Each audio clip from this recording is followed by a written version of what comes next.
Inilah misteri ilmu laduni, ilmu tanpa guru zahir yang mengubah hidup para kekasih Allah.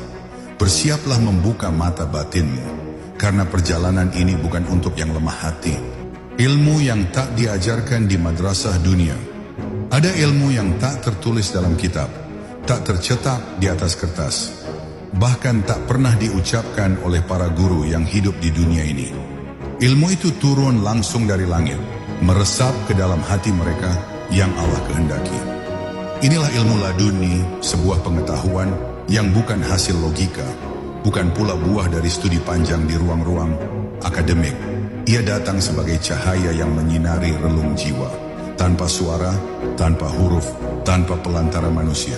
Inilah rahasia ilmu yang tak dapat dimiliki oleh siapapun, kecuali oleh mereka yang telah disucikan oleh perjalanan batin yang dalam.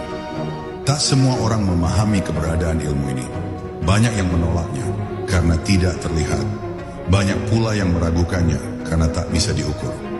Namun bagi para wali dan arifin, ilmu laduni adalah nafas kehidupan rohani. Ia hadir sebagai jawaban sebelum pertanyaan itu muncul. Ia memberi petunjuk sebelum langkah kaki benar-benar bingung. Ia membukakan makna di balik makna, menyingkap hijab di balik tabir kehidupan, membawa pelakunya kepada pemahaman yang tak tertampung oleh akal biasa. Ilmu ini bukan hasil usaha akal, melainkan limpahan dari rahmat Allah. Ia tak bisa dicari, tapi bisa dihadirkan.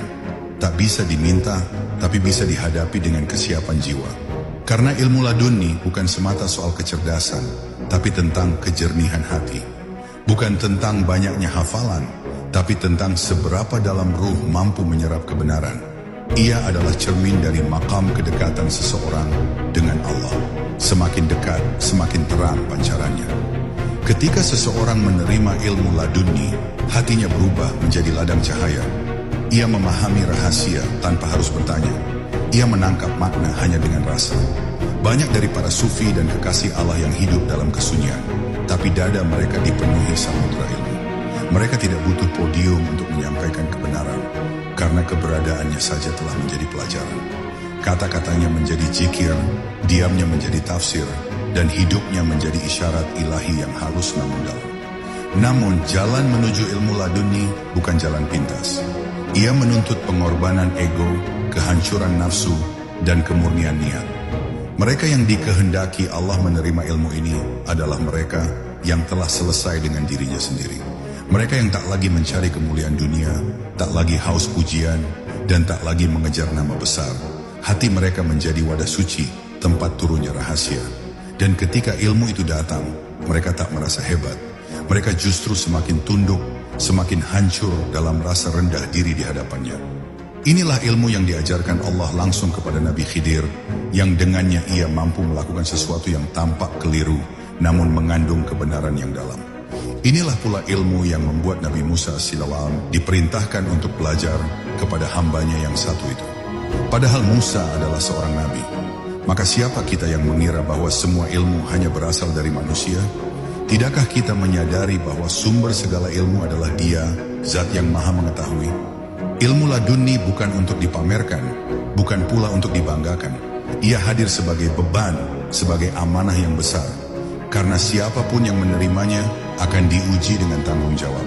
Bukan sekadar tahu, tapi harus mampu menjaga dan menempatkannya dengan adab. Dan pada akhirnya, ilmu ini bukan tentang pengetahuan, tapi tentang pengenalan. Tentang mengenal Allah lebih dalam, lebih dekat, dan lebih jernih. Maka siapapun yang mendambakan ilmu laduni, mulailah bukan dengan pencarian ilmu, tapi dengan pembersihan hati. Karena hanya hati yang bening, yang mampu menampung cahayanya. Tak ada tempat belajar yang lebih luas dari hati manusia yang telah disucikan. Disitulah ilmu laduni turun. Bukan dari halaman-halaman buku, bukan dari pidato panjang para cendekia, tetapi dari ruang terdalam batin, tempat Allah menanamkan pengetahuan dengan cara yang tak bisa dijelaskan secara logika. Hati yang telah dilembutkan oleh rasa takut dan cinta kepadanya menjadi seperti madrasah yang langsung dinaungi oleh cahaya langit. Di sana tak ada kursi dan meja, tapi ada bisikan yang datang dari alam ruh. Tak ada guru yang berdiri di depan, tapi ada sentuhan yang menusuk sampai ke dasar jiwa. Hati manusia dalam hakikatnya memiliki kemampuan untuk menjadi wadah ilmu ilahi. Ia seperti cermin yang, bila dibersihkan dari debu duniawi, akan memantulkan cahaya hakikat yang datang dari Allah. Namun cermin itu sering tertutup oleh debu hasrat, oleh kabut nafsu, oleh kerak-kerak cinta dunia. Maka sebelum ilmu laduni turun, hati itu harus dibersihkan terlebih dahulu. Dan pembersihannya bukan dengan teori, tapi dengan rasa. Bukan dengan perdebatan, tapi dengan keheningan. Dalam keheningan, itulah suaranya terdengar paling jelas.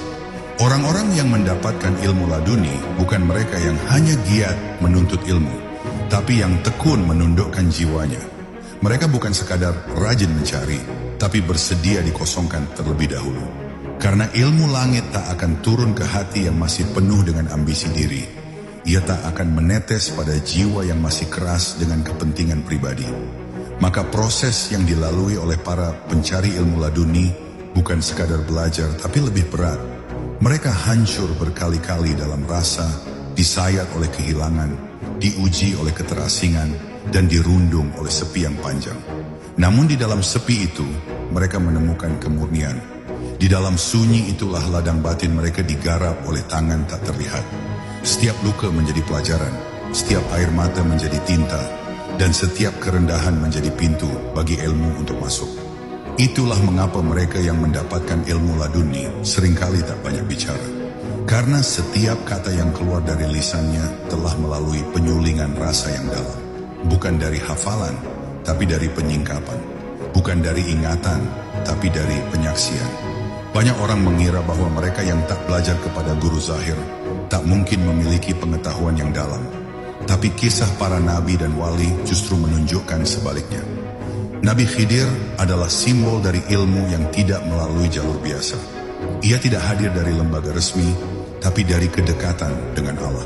Dan kisahnya bukan sekadar cerita, tapi pelajaran yang hidup, bahwa ada jalan yang tak bisa ditempuh dengan akal, melainkan hanya dengan batin yang bersih.